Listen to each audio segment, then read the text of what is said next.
எல்லாருக்கும் வணக்கங்க. இப்போது ரீசெண்டாக ஒரு இன்சிடெண்ட் வந்திருக்கு. அது என்னன்னு பார்த்தோம்னா நாங்கள் வீடியோக்குள்ளே போகலாம். அது ஷஃபாலி ஜெரிவாலா அப்படிங்கிற ஒரு ஆக்டர். அப்புறம் அவங்க ஒரு மாடலும் கூட. அவங்க சடனாக டெத் ஆகிருக்கு. 42 இயர்ஸ் ஆகுது அவங்களுக்கு. லாஸ்ட் ஃப்ரைடே அன்றைக்கி தான் இறந்துருக்காங்க. மும்பை போலீஸ் அதை கன்ஃபார்ம் பண்ணியிருக்காங்க. மீடியாவுக்கு பேசும்போது போலீஸ் என்ன சொல்லியிருக்காங்கன்னா, இப்போ இனியுமே இன்வெஸ்டிகேஷன் தான் இருக்குது. அசர்டன் பண்ணணும், எந்த காசுனால அவங்க இறந்தாங்க அப்படிங்கிறத கண்டுபிடிக்கணும் அப்படிங்கிறத சொல்லியிருக்காங்க. ரிப்போர்ட்ஸ் என்ன முதல்ல சொல்லியிருந்ததுன்னா 42 இயர்ஸில் இவங்களை கார்டியாக் அரெஸ்ட் அவங்க இறந்துட்டாங்க அப்படிங்கிற மாதிரி தான் நியூஸ் வந்துச்சு. மும்பை போலீஸ் அஃபீஷியல் என்ன சொல்லியிருக்காங்கன்னா, நியூஸ் ஏஜென்சிக்கு சாட்டர்டே மார்னிங் அன்றைக்கி இந்த ஜரிவாலா பாடி கண்டெடுக்கப்பட்டிருக்கு அவங்களோட அப்பார்ட்மெண்ட்டில். ஃப்ரைடே நைட் அன்றைக்கி அந்த கிடச்சிருக்கு அப்படிங்கிற மாதிரி சொல்லியிருக்காங்க. அடுத்த நாள் காலையில் தான் இவங்களுக்கு பார்த்துருக்காங்க. பாம்பேயில் அந்தேரிங்கிற ஏரியாவில் இருக்குது இவங்க ரெசிடென்ஸு.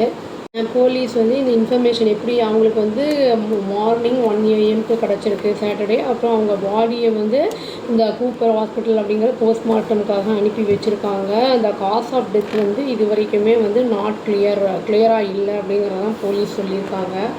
ஒரு ஃபாரன்சிக் டீம் எக்ஸ்பர்ட்ஸும் உள்ளே வந்திருக்காங்க. இந்த போலீஸுக்கு இன்ஃபார்ம் பண்ண உடனே ஃபாரன்சிக் டீம் எக்ஸ்பர்ட்ஸும் வந்திருக்காங்க. அந்த இடத்துல பார்க்கறதுக்கு என்ன ரீசன்னால் இருக்கும் அப்படிங்கிறத பார்க்கலாம் அப்படின்ட்டு. ஆனால் அவங்களுக்கு என்ன ஆயிருக்குன்னா, ஃப்ரைடே அன்றைக்கி ஒரு மாதிரி ட்ரமர்ஸ், ஒரு மாதிரி ஷிவரிங் மாதிரி ஆகிருக்கு. அன்கான்ஷியஸ் ஆகிருக்காங்க. அந்த ஜரிவாலாவோட ஹஸ்பண்ட் என்ன பண்ணியிருக்காருன்னா, அந்த பராக் தியாகி அப்படிங்கிறவர் அவரும் ஆக்டரு. அவர் டாக்டருங்கிட்ட போயிருக்காங்க, கூட்டிகிட்டு போயிருக்காங்க. அப்போ கூட்டிகிட்டு போயிருக்கும்போது அங்கே டிக்ளேர் டெட், அங்கே ப்ராட் டெட்டுன்னே சொல்லிட்டாங்க. எடுத்துகிட்டு வரும்போதே ஆழ்ந்த வெளியே இறந்துட்டாங்க அப்படிங்கிறத சொல்லியிருக்காங்க. அவர் ஹாஸ்பிட்டலில் இருந்து வெளியில் வந்தது இதெல்லாம் பார்த்துருக்காங்க. ரொம்ப வருத்தத்தில் தான் இருந்திருக்காரு. ஒரு சிலர் என்ன சொல்கிறாங்க அப்படின்னா அவங்க ஆன்டி ஏஜிங் மெடிசன்ஸ் எல்லாம் எடுத்துக்கிட்டாங்க ஒரு 7-8 வருஷமாக. அது கூட இந்த கார்டியாக் அரெஸ்ட்டுக்கு காரணமாக இருக்கலாம் அப்படின்னு சொல்கிறாங்க. பட் இது அஃபிஷியலாக இனி வெளியில் வரல இன்ஃபர்மேஷன்.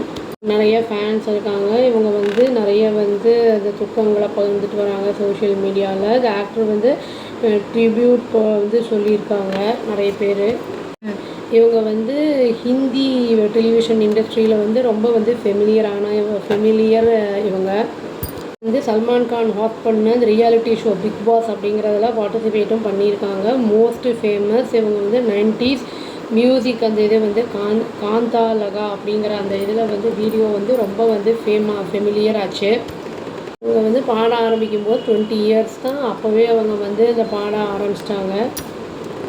ஹர்மீத் சிங் அப்படிங்கிறவங்கள மேரேஜ் பண்ணிட்டாங்க. பட் அது 2000 டிவோர்ஸ் ஆகி அப்புறம் திரும்பி மேரேஜ் பண்ணிக்கிட்டாங்க. லேட்டராக யார் பராக் தியாகி அப்படிங்கிற 2014 தான் மேரேஜ் பண்ணிக்கிட்டாங்க.